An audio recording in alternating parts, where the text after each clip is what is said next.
Enid se despertó en una cama enorme y lujosa, en un espléndido dormitorio, vestida con la encantadora camisa de dormir de encaje que Celeste le había dado. Se cubrió los ojos contra el sol de la mañana y emitió un gemido. La noche anterior había vivido la humillación definitiva. McLean había cruzado con ella en brazos la puerta del castillo, como si estuviera delicada o fuera una novia. Luego, tras sentarse a la mesa con los McLean, tuvo que presentarse a la familia. Por segunda vez aquella noche se hizo el silencio, un silencio que partió de ella y llegó al último rincón de la sala. Más aún, las cabezas se desviaron de Enid a McLean y volvieron hacia ella. Pero tenía que decírselo a los McLean. Incluso después de aquella información asombrosa, todo el mundo siguió siendo cordial. Le llenaron el vaso de vino. Le contaron anécdotas de la juventud de Kionel McLean. Unas anécdotas que le hicieron reír algo más de lo conveniente. En fin. Estaba exhausta, y el vino era fuerte. Cuando el mismo McLean hubo dicho de manera que no admitía réplica a sus familiares, invitados y servidores que Enid estaba demasiado fatigada, la misma Lady Bass la condujo al piso superior, al baño y el dormitorio. Aunque Enid casi se había dormido en pie, recordaba vagamente a Lady Bass explicándole que en aquella habitación había dormido Robert de Brewster. Enid confió en que su cerebro empapado en vino hubiera inventado esa fantasía, pero al erguirse en la cama y mirar a su alrededor temió haber oído correctamente. El frufrú de las sábanas era el que producía el algodón más fino.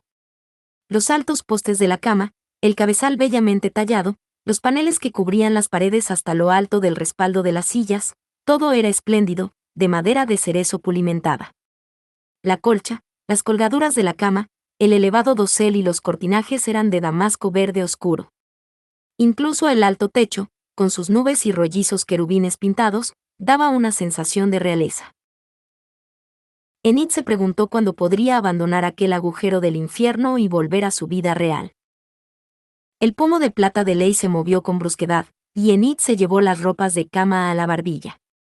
«Adelante», dijo. El pomo de la puerta matraqueó de nuevo. Enid supuso que era una doncella que le traía la bandeja del desayuno, bajó de la cama, tan alta que tenía unos escalones, y se dirigió a la puerta, que se abrió antes de que ella llegara. McLean entró dando traspiés en la estancia, cayó al suelo y quedó espatarrado de bruces. Enid chilló y asió la nueva bata de brocado color de vino tinto y roja que estaba sobre la silla. Poniendo la prenda delante de ella, como un escudo, miró con detenimiento a McLean y llegó a la conclusión de que no se había hecho daño, pues había aterrizado sobre una alfombra muy mullida. Llevaba la misma ropa que había usado durante todo el viaje por Escocia, y era evidente que había bebido mucho. Probablemente le dolía la cabeza y era sensible a la luz. Ella se acercó a las ventanas y descorrió los cortinajes. Y también era sensible a los ruidos. «No eres mi marido», le gritó. «Sal de aquí». McLean la sorprendió al levantarse y mirarla, pensativo y con los ojos entrecerrados. «Esta mañana tienes mucho mejor aspecto». Agitó una mano ante su cara. «Anoche estabas ojerosa y tenías la boca contraída y rodeada de arrugas». Ella se sintió medio insultada, medio divertida, medio desesperada, eran demasiadas mitades, pero nunca se le había dado bien la aritmética. «Qué bellaco con pico de oro estás hecho. Anda, lárgate. Vete porque estás demasiado bien incluso cubierto de suciedad y con olor a whisky. Querrás saber lo que está ocurriendo», se dio unos golpecitos en los labios. «¿Sabes que me he pasado la noche hablando con los ingleses?» Enid se volvió hacia él y se puso la bata. Él no pareció reparar en el soberbio aspecto que tenía enfundada en la lujosa prenda. «Les he dicho todo lo que recordaba». Ella se acercó a la puerta, asió el pomo y señaló afuera. «Fuera». Pero ha sido de lo más interesante. Precisamente cuando llegaba a la mejor parte, no sabía nada. Ella dejó de señalarle la salida y le miró con fijeza. «¿Qué quieres decir con eso de que no sabías nada?» «Será mejor que cierres la puerta». Le impuso silencio con un empeño extravagante. «Esto es secreto. No debo decírselo a nadie». «Pues me lo estás diciendo». «Faltaría más. Duermo contigo». ¿Por qué había considerado alguna vez atractivo a aquel hombre? Abrió más la puerta. No, de eso nada. Fuera. No consigo recordar la explosión. Ella titubeó.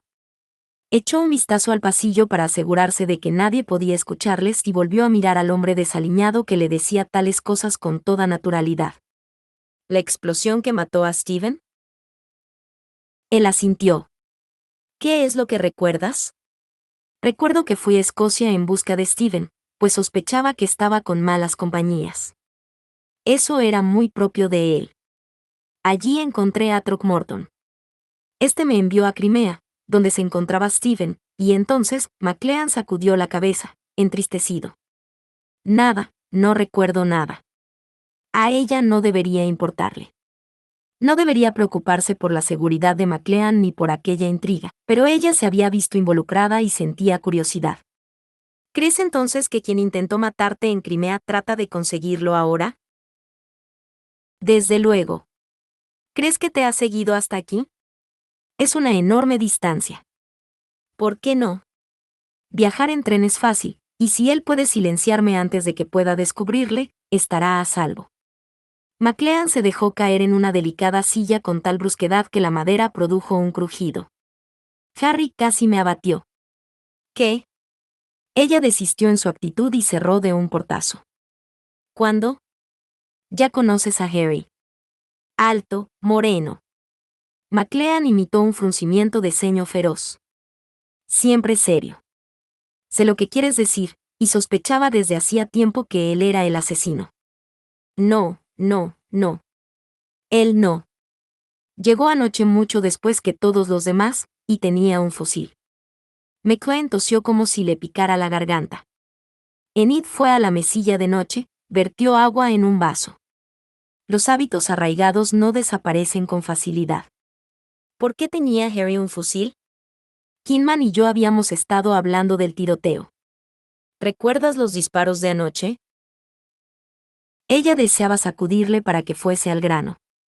Pero en vez de hacer eso, le tendió el vaso de agua. Recuerdo los disparos. Él la miró con los ojos ribeteados de rojo y le tocó la bata. ¡Qué bata tan bonita! ¿Te la has puesto para mí? No. Bebe agua. Le puso bruscamente el vaso en la mano. No, replicó él, con una mirada de lujuria ridícula por su exageración. Para mí no llevarías nada. Ella giró sobre sus talones y se dirigió a la ventana.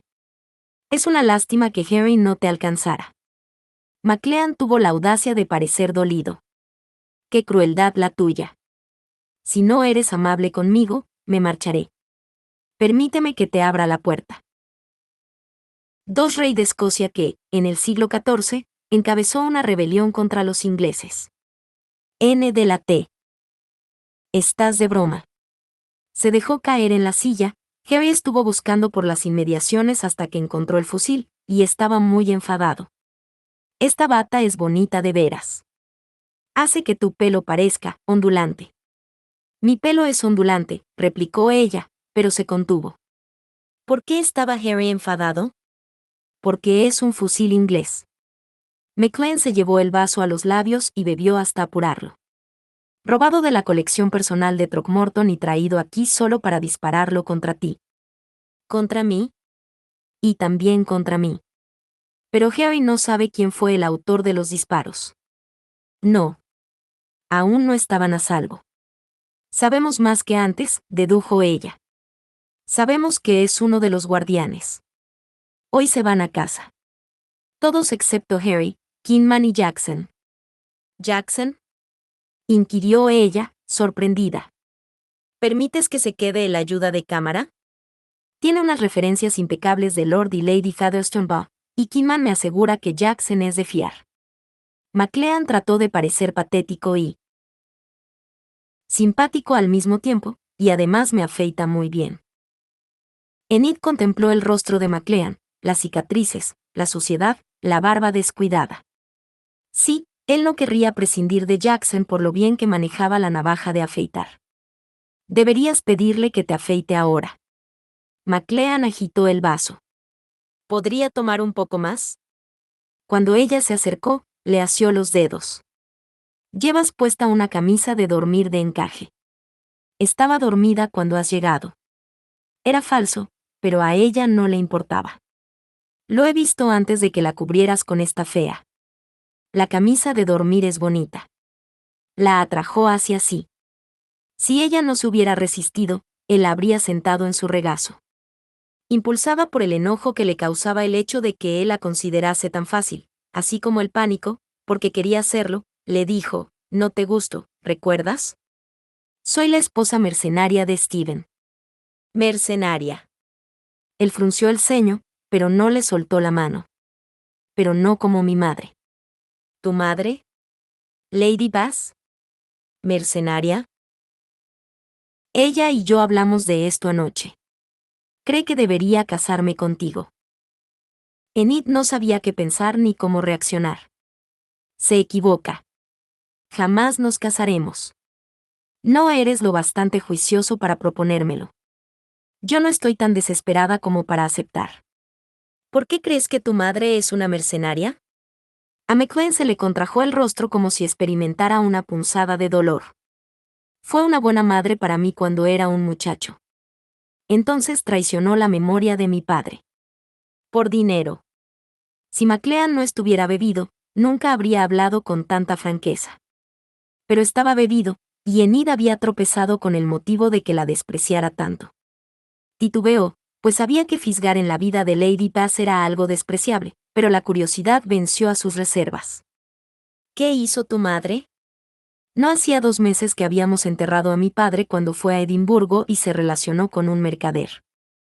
La repugnancia vibraba en su voz. Era viejo, absolutamente vulgar y muy rico. La idea de Lady Bass, tan enérgica y afable, perdida en los brazos de un advenedizo viejo y grosero, estremeció a Enid. ¿Explicó ella los motivos?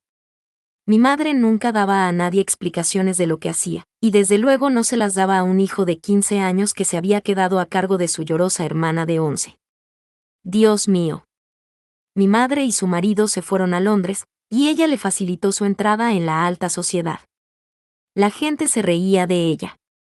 Incluso aquí oíamos cómo la ridiculizaban.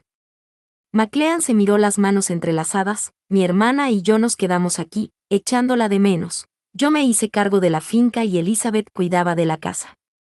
Mi madre revoloteaba por Londres, vestida con las mejores ropas y haciendo caso omiso de sus obligaciones. Enid podía ver a Lady Bass revoloteando, pero no creer que aquella mujer hubiera hecho caso omiso de sus obligaciones. Entonces, cuando apenas había transcurrido un año, el viejo imbécil se murió, y mi madre volvió a casa, esperando recibir una calurosa bienvenida. McLean sacudió la cabeza, su rencor todavía vivo. Me dio su recién conseguida fortuna para que la administrara y pensó que debería agradecérselo. Pero no iba a dejarme sobornar tan fácilmente. Muy bien hecho. Así hay que ser, dijo Enid en tono sarcástico. Probablemente esa es la razón de que nunca hayas tenido necesidad de dinero. Te equivocas, como de costumbre. Al parecer se había vuelto lo bastante sobrio para devolverle el sarcasmo. Los disturbios del 45 golpearon duramente a mi familia. Enid supuso que los McLean estuvieron involucrados en el inútil levantamiento del siglo anterior. Los McLean se han recuperado desde entonces. Cuando mi padre murió apenas dejó nada excepto las tierras y el castillo, y nos consideran los afortunados con esas posesiones. ¿Necesidad de dinero? Claro, tenía 15 años y estaba furioso. De repente Enid comprendió la verdad. Una verdad tan evidente que McLean tenía que haber sido ciego exprofeso para no verla. Ciego, o embargado por el dolor y la decepción de un quinceañero. Espera, espera. Le apretó los dedos para que atendiera. Me estás diciendo que tu madre se casó con un viejo decrépito por dinero. Me estás diciendo. ¿Qué hizo eso para librarse de sus responsabilidades aquí, en el castillo McLean, para vivir la buena vida en Inglaterra mientras tú luchabas, tratando de sobrevivir con una renta miserable? Me estás diciendo que, tras la muerte del mercader, regresó con la fortuna de este en la palma de la mano, te la dio íntegra, Te dijo que era demasiado perezosa para ocuparse de ella, y ahora nunca sale de la isla de Mull. ¿Es eso lo que me estás diciendo? Él enderezó los hombros y la miró con una gélida franqueza. Sí. ¿Y atribuye sus acciones al egoísmo? Enfurecida, sacudió la mano hasta liberarla de la de McLean. Deberías saberlo, descastado, cerdo egoísta. Tu madre arregló las cosas de modo que no tuvieras que casarte con alguna asquerosa heredera para salvar tu finca. McLean entornó los ojos verdes. Eso no es cierto, replicó él con un gruñido. Ella sacudió el aire con las manos. No me hables. Si no puedes darte cuenta de que deberías querer a tu madre solo por el hecho de serlo, mucho menos por ser una buena madre, no solo estás borracho, sino que también eres estúpido. Él se puso en pie. Parecía mucho más sobrio.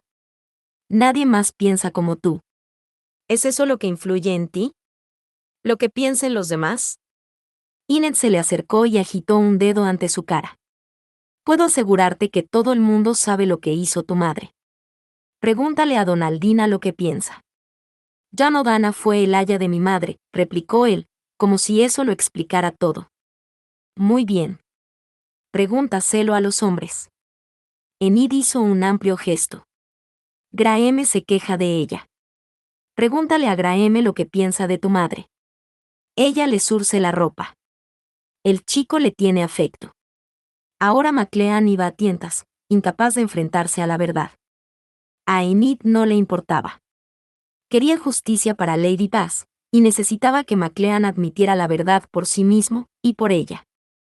Lady Bass gusta a todo el mundo. Todos la adoran. Me ha traído personalmente a esta habitación, y me ha contado una bobada acerca de que Robert de Bruce durmió aquí, eso es cierto.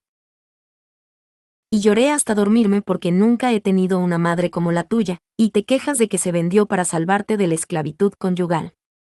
Eres un canalla ingrato. Inel sentía deseos de hacer algo violento como ponerse a pisotear el suelo, pero enderezó los hombros y retuvo la dignidad que se le escapaba velozmente. Así que no me compares con tu madre. Es una mujer maravillosa, mientras que yo soy tan mercenaria como temes. He enviado a alguien para que traiga la barca de pesca. ¿Qué? La barca de pesca que tomamos prestada para venir aquí. Muy bien. Él la confundía con su retorcida conversación, y ahora Enid sabía que lo hacía a propósito, para aturdirla. No se saldría con la suya. Ya que te he hecho llegar a este punto, quiero decir, todo el mundo sabe que no estamos casados, de modo que no corro ningún peligro. Quiero irme a casa. Él daba la impresión de estar menos embriagado, menos cansado, y cada vez, parecía más el asno autoritario que ella conocía. No vas a irte de aquí hasta que lo haya recordado todo. Es posible que nunca llegues a recordarlo todo. Entonces te pasarás aquí mucho, mucho tiempo. Ella señaló la puerta. Vete y no vuelvas. Esta vez él salió. No puede usted salir nunca solo. Kidman se inclinó adelante, las manos enlazadas en las rodillas, y miró a McLean con la mayor seriedad. Su interlocutor seguía bajo los efectos de la resaca. Tiene razón. El fuego crepitaba en la chimenea, liberando en la atmósfera de la sala un leve aroma a pino. En la gran sala resonaban la conversación y las risas de la sobremesa. Todo era como debía ser, pues McLean se sentaba con los tres ingleses y con Graham McCoy, Jimmy McGillivray y Bob Hardy, mientras que las mujeres estaban en el otro extremo de la sala, junto a su propia chimenea. Allí Donaldina intentaba enseñarle a Enid a hilar lana con un uso, al parecer con poco éxito, a juzgar por las risas. Todo se estaba desarrollando tal como a McLean le gustaba, charla de hombres para él, tareas femeninas para ellas. Hoy nos hemos despedido de la mayoría de nuestros hombres, que vuelven a casa, dijo Kidman, pero quienquiera que le persigue está desesperado, y debe de haber más de uno. Aunque Jackson se sentaba un poco apartado del grupo, le incluían en la conversación. Por su carácter y su aspecto era casi invisible, pero ahora alzó la mano. Puedo preguntarle, señor Kidman, ¿cómo sabe usted eso? El hombre al que disparó en el ataque al tren. Eso era una novedad para McLean. ¿Jackson le disparó a alguien? Un inglés, un oficial de la milicia con la reputación de ferocidad en el combate, respondió Harry. Al parecer, alguien más estaba en posesión de su lealtad, comentó Graham. Kingman se ofendió, como si Graham calumniara a todos los ingleses. Harry asintió, tranquilo como siempre. Eso parece, iba en el tren como uno de nuestros defensores. Mató al maquinista y detuvo el tren. Jackson le disparó cuando entró en el vagón. McLean miró al sombrío y quisquilloso Jackson con un nuevo respeto. ¿Sabes disparar? Mi señor anterior cazaba pájaros en su finca cerca de Edimburgo, e insistió en que aprendiera. Creía que tu señor anterior era un amigo de Throckmorton. Lord Featherstone Ebaugh, ¿no? Jackson fijó en McLean sus notables ojos azules. He trabajado para varios caballeros en distintas épocas de mi vida. Fascinante. McLean enviaría a alguien a la finca de Throckmorton para que le pidiera una investigación más precisa del pasado de su ayuda de cámara. Un acceso de risas femeninas le distrajo, y miró una vez más al otro lado de la sala. Había estado constantemente con Enid durante meses. No podía echarla en falta porque llevaran un día separados, y ni tan solo un día entero. Se estremeció al recordar el momento en que entró en su dormitorio por la mañana. No podía creer que hubiera estado tan embriagado como para buscarla. Le había contado todos los secretos de su familia porque, en algún recoveco de su mente, había decidido que ella merecía conocerlos. Incluso ahora, cuando tenía un completo dominio de sí mismo, aunque acompañado por la resaca, seguía creyendo que ella era merecedora de sus confidencias. Había estado con él casi desde el comienzo de aquella aventura. Enid corría peligro por su causa. Sin duda semejante entrega justificaba que le informara. De los sucesos cotidianos en el castillo, incluso de pequeñeces que parecían carecer de importancia. Kingman hizo volver la conversación al tema que estaban comentando. Los otros hombres subieron al tren cuando se detuvo. Solo vi 2, dijo Jackson. Pero con la oscuridad y la confusión era imposible contarlos, replicó Harry.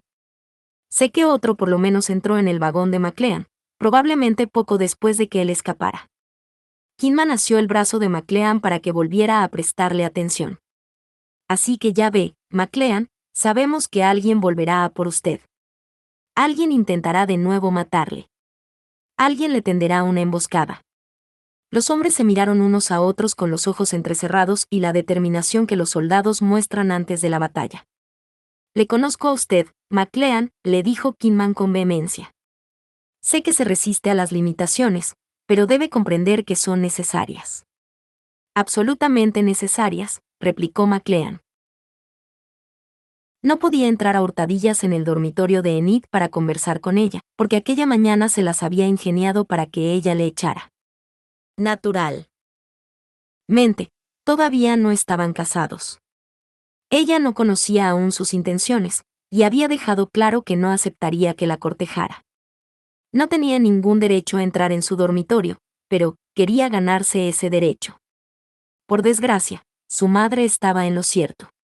Él no sabía cortejar a una mujer. Nunca había tenido necesidad de ello, como señor del lugar, eran las mujeres las que le habían cortejado. Desde luego, conocía los rudimentos, la manera de coquetear y de mentirle a una mujer. Pero nunca hasta entonces había querido a una mujer que no le quisiera. Nunca hasta entonces eso había importado tanto. Tiene que actuar con naturalidad y, al mismo tiempo, estar siempre en guardia. Kingman se estrujó las manos. El corpulento caballero parecía tan nervioso como siempre. Desde luego. Si McLean no hubiera recuperado la memoria, sin duda la habría dejado encinta. Se enderezó en su asiento. Tal vez un niño ya estaba creciendo en su matriz, en cuyo caso tendrían que casarse, al margen de la falta de entusiasmo que ella mostraba. Kingman lo había dicho antes, pero ahora lo dijo de nuevo. No sabemos qué información oculta usted en las profundidades de su mente, pero el traidor ha demostrado la importancia que tiene al hacer cuanto está en su mano para eliminarle. Tiene usted razón, repitió McLean, aturdido. ¿Un hijo, con Enid? La idea le convulsionó las entrañas y el corazón. Kidman se puso en pie de un salto. Maldita sea, McLean, no me está escuchando. McLean miró parpadeando al amostazado y enrojecido Kidman. He convenido en todo lo que me ha dicho. ¿Y hasta qué punto eso es verosímil? Se quejó Kidman. Ahora que McLean había recuperado la memoria, recordaba a Kidman. Habían llegado a conocerse bien cuando McLean fue a Inglaterra en busca de Steven. Kidman era un hombre concienzudo, amable, sumiso, que podía competir con el mejor de ellos. Su aspecto desastrado ocultaba una mente aguda, y McLean le respetaba. Pero Kidman parecía creer que McLean no tenía remedio, y Kiernan le tranquilizó de buen grado. No he de salir solo, recitó. La mayoría de los guardianes ingleses se han ido, pero aún no estoy a salvo. No sabemos lo que sé, pero el asesino ha demostrado lo importante que es ese conocimiento al incendiar la quinta, detener el tren, perseguirme a través de Escocia y disparar contra mí. Kidman se miró los pies y los cambió de sitio. Tal vez le persiga más de un asesino. Eso es evidente. McLean miró los serios rostros que le rodeaban. Yo diría que soy valiente, pero no un estúpido. No puedo detener una bala, y no iré a corretear por ahí sin guardaespaldas. ¿Estáis satisfechos? Todos asintieron. Muy bien, entonces. McLean se puso en pie. Voy a hablar con las damas. Venid si queréis. Lo peor que hará cualquiera de ellas es pincharme con el uso. Harry permaneció en su asiento. Y sabemos cuál de ellas será. McLean le dirigió una mirada furibunda y cruzó la gran sala.